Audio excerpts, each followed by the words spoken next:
Amerika Serikat menjadi rumah bagi 2,5 juta muslimin. Angka muslimin Amerika Serikat terus meningkat sejak tragedi 9 September.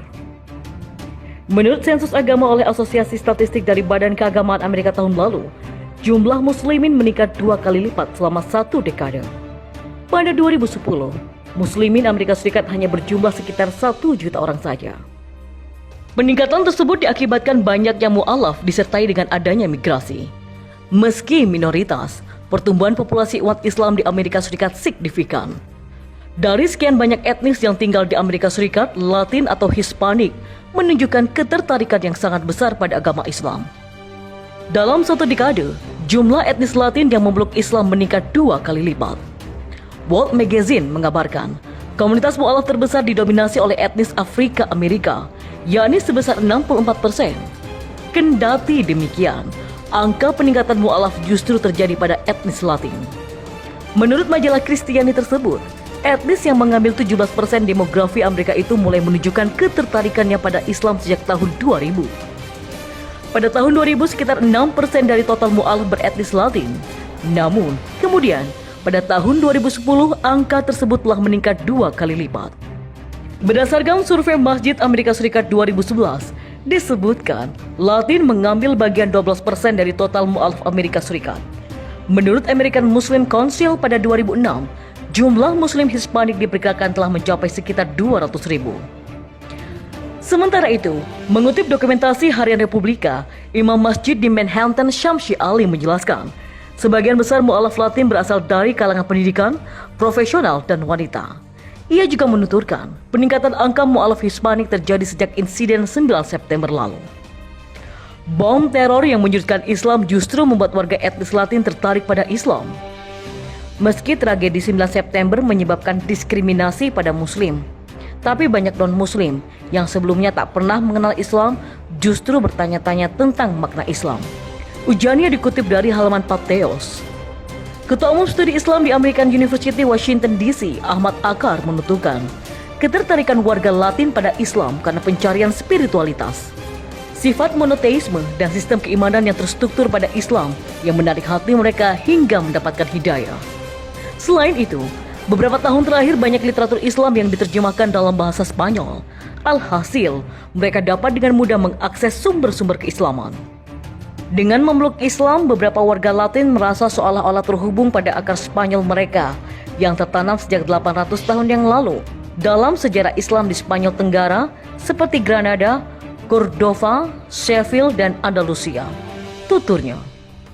Menurut antropolog pendidikan Islam di Universitas Columbia, Luis Cristillo, tren pertumbuhan warga Latin Amerika Serikat yang memeluk Islam dapat dilihat dari banyaknya organisasi lokal dan nasional yang dibentuk untuk membantu para mu'alaf Latin. Mereka bergerak di dunia maya dan banyak membantu etnis Latin untuk mengenal Islam. Tak hanya itu, Muslim Latin di Amerika Serikat bahkan memiliki acara tahunan yaitu Hispanic Muslim Day. Umat Islam bersatu lawan Perancis. Jika hadap Israel, jurnalis Robert Intalkes menyampaikan pandangannya soal sikap umat muslim dunia terhadap apa yang terjadi di Perancis. Pandangan Intalkes dimulai di laman 5 Pillars pada Ahad kemarin. Dia membandingkan sikap solidaritas umat muslim kepada muslim Perancis dan rakyat Palestina.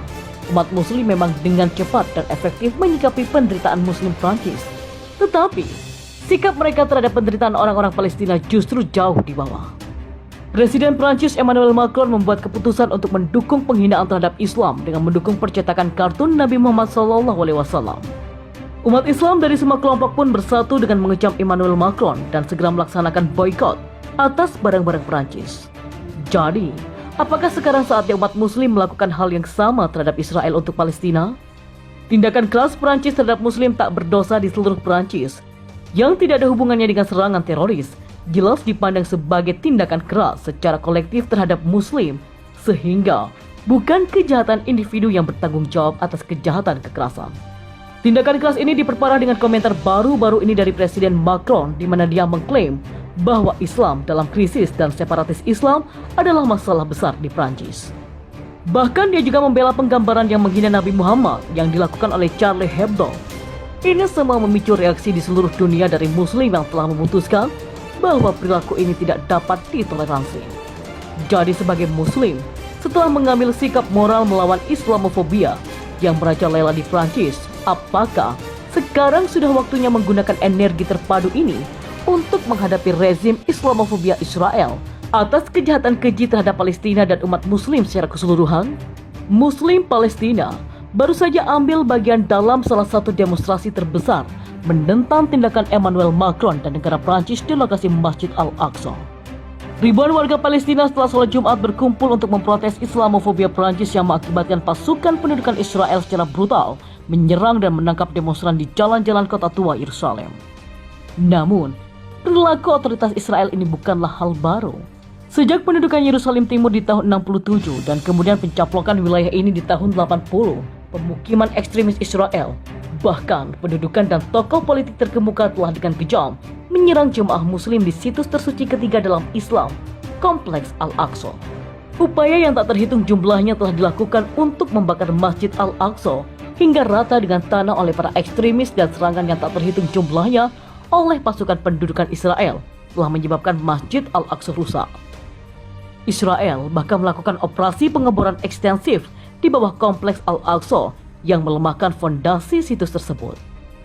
Penghancuran situs di dalam Yerusalem itu bukan hanya perbola, melainkan itu juga ancaman nyata bagi kehidupan warga Palestina di kota. Faktanya, 2020 ditetapkan untuk memecahkan semua rekor sebelumnya mengenai jumlah rumah Palestina yang dihancurkan di Yerusalem Timur. Ratusan orang Palestina telah kehilangan tempat tinggal sepanjang tahun ini. Serangan Islamofobia terhadap Al-Aqsa dilakukan setiap tahun, dalam beberapa periode, bahkan setiap hari. Namun umat muslim terus berdiri dan menghindari masalah ini, dan di sisi lain merespon dengan cepat permasalahan Islamofobia yang terjadi di Prancis. Tokoh politik Israel telah berkali-kali menghina Islam dan reaksinya lemah. Rezim Israel bahkan telah mengubah masjid penting di Palestina, seperti Masjid Al-Ahmad abad ke-13 di Safad, menjadi klub malam sebagai penghinaan terhadap muslim. Beberapa hari yang lalu, YouTube pun juga harus menghapus lagu Israel yang menghina Nabi Muhammad. Padahal sebenarnya melakukannya ketika Ayman Odeh, seorang anggota Palestina dari Knesset Israel, menyoroti masalah tersebut. Kembali pada tahun 2018 lalu, anggota Knesset Israel, Oren Hassan, bahkan memuji kamp pendidikan ulang China yang mengerikan bagi Muslim dan menyarankan Israel melakukan hal yang sama. Ketika Presiden Amerika Serikat Donald Trump mengakui Yerusalem sebagai ibu kota Israel, maka pada dasarnya dia telah merebut Kompleks Al-Aqsa dari Muslim dan menempatkannya di bawah pengepungan permanen rezim Islamofobia. Dan dunia Muslim kembali gagal bersatu untuk melindungi situs tersebut. Pada saat yang sama, ketika umat Islam gagal membela situs suci kami di Palestina, umat Islam digas dengan gas dan ditendang di wajah saat berdoa. Sejak berakhirnya Intifada Palestina kedua pada tahun 2005, lebih dari 10.000 warga Palestina telah dibunuh Israel. Kebanyakan dari mereka adalah Muslim.